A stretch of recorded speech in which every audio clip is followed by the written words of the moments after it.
I'm Taluka from Markers and Minions, where I strive to help teachers feel more effective and confident by providing them with high quality resources and a teacher community. If you are new here, don't forget to hit the like button on my page so that you can be notified anytime I go live.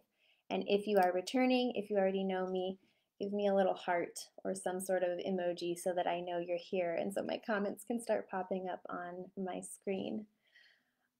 So today I want to talk about benchmark advance close reading lessons and hopefully bust a myth for you.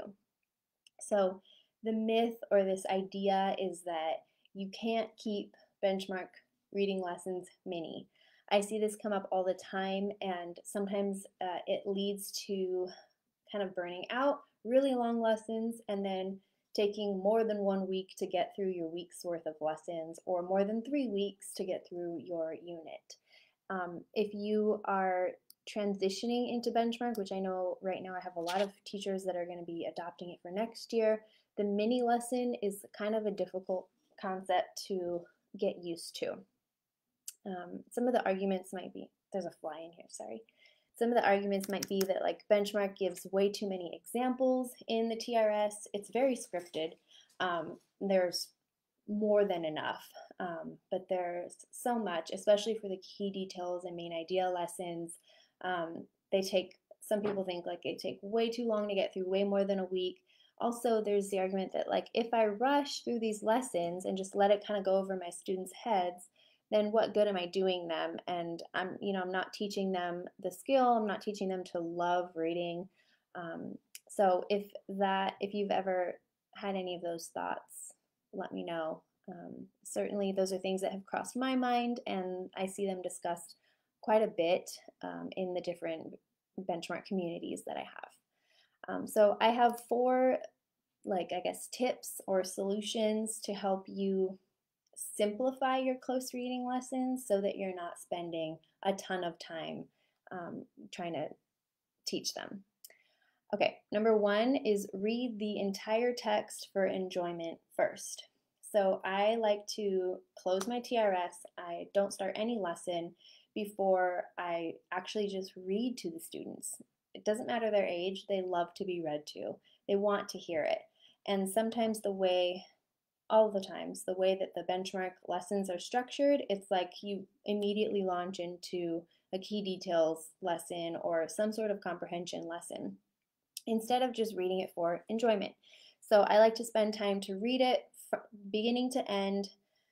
I don't use that time to launch into any little mini lessons or building background, or I don't explain any difficult vocabulary that comes up. And sometimes that's hard, that's a challenge. My partner teacher actually would log on to Benchmark Universe and just click the play button and have the computer read it to her students because she had a hard time going through and just reading it from beginning to end.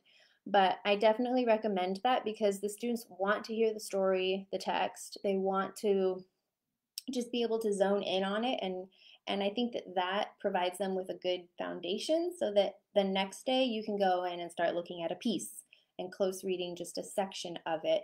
Otherwise, if you just start right off the bat with close reading, you're gonna find yourself going back and like saying, well, this is why we're talking about this, or trying to explain pieces of the stories because it's going to feel very fragmented. So close reading comes later, reading for enjoyment comes first. Number two, prepare your close reading annotations in your text ahead of time. So this is one tip that actually a member of our group, Gail, taught me. She likes to use her version of the student text from her magazine and go through the lesson ahead of time, kind of like a dry run, just by herself. So this is helpful so that you can compare with the TRS all of the examples and then compare the actual text and see like, do I like this as an example? Are there way too many examples? Are there not enough examples?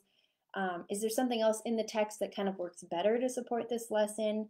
So you can kind of use your own judgment and make modifications as needed before you're live doing it with the students. And then you can even jot down your own annotations. You underline the key details first and things like that. And that way, if you are getting through that lesson and you find yourself kind of getting lost in the weeds, you can refer back to your own copy and see and kind of keep it's an outline basically. It keeps you on track. This is also really good to, create this sort of roadmap for yourself because you can see where you can anticipate where students may have questions or confusing parts, and that way it's not on the spot for you. Okay, number 3 is kind of a reminder more than a tip, and this is that mastery takes time. So remember that. If you think about it, we've got around 10 literature comprehension standards, right? And then like around 10 for informational texts. So in all, that's less than 20 lessons, okay? If we were only going to be teaching each of those skills one time, that would be under 20 lessons. And that's not so. We're teaching it over and over and over again. So the next time you find yourself like an hour into your lesson, or really just pressed for time, just remind yourself, like, I don't need to be spending more than X amount of time, however long you want your mini lesson to be. For me, it's like 20 minutes. X amount of time on this because it's going to come up again next week, and then again next unit, and then again next semester. So trust that process and know that it's going to come up again and again, and that kind of lets you release a little bit of that and feel okay with moving on. And the last tip I have for you is to narrow your focus to one standard. Many curriculums will list any and all standards that kind of match the lesson, so to show that they're covering all the bases and they're really integrated and whatnot. But sometimes that's a little bit confusing. So I recommend deciding what is the main standard, what's the main objective that you hope to accomplish with the close reading lessons, and then stick to that and focus on that. Don't get halfway through your comprehension lesson and then start pivoting into like a language lesson. Or for example, I pulled out this close reading companion that I have because I always put the comprehension, the standard up here. So that's the main objective. So in this instance, it's a compare contrast lesson. But look, the kids are comparing and contrasting the purpose, the point of view, the language used, and then the use of like evidence and reasons. Those are all different lessons. You could spend 45 minutes on each of these individually, but you have to remember that that's your objective for this lesson. So that's another helpful tip from me anyway, knowing that like, okay, let's narrow this down, let's focus on one thing, let's not knock this out, and then let's fill in the gaps later and make sure that I am hitting those other things in other lessons. So those are the 4 tips I have for you. Read for enjoyment first, prepare your annotations ahead of time, remember that mastery takes time, and then to focus on one standard. So I hope these were helpful to you. Today is Monday, tomorrow, and Wednesday, the 6th and the 7th, there is a TPT sale, so I wanted to mention that before I sign off. You can get up to 25% off on anything in my shop, including these close reading companions. The code is 4U21. I'll list that somewhere in the comments. And next Sunday, I'll be going live again to talk about structuring your centers in a socially distanced classroom. Thanks, guys. See you then. Happy Monday.